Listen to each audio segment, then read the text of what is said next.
Welcome back to Learning with the Difference. Today's news headlines for school morning assembly.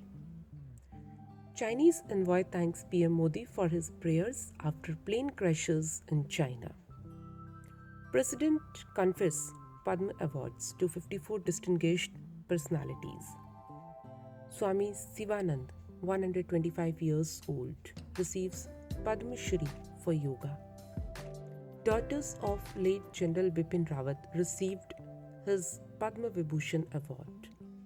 Ghulam Nabi Azad received the Padma Bhushan Award in the field of public affairs. He said that it feels good when the country or government recognizes someone's work. Mamata Banerjee's nephew moves Supreme Court over prop agency summons.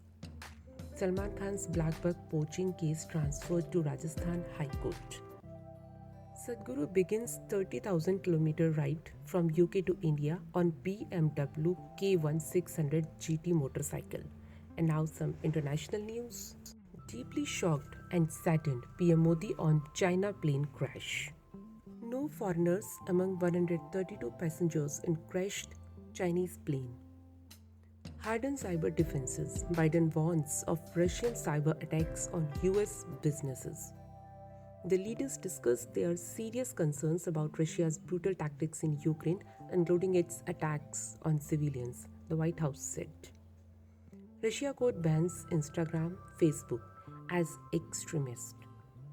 Ukraine's Zelensky insists on need for meeting with Putin to end war.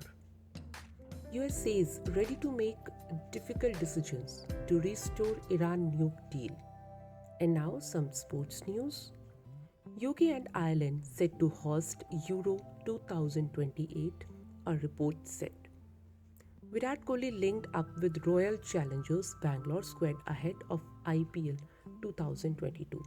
RCB will play their first match against Punjab Kings on March 27. Women's World Cup. India will face Bangladesh at the Seddon Park in Hamilton. And these are today's news headlines. Thank you to all of you. Have a nice day.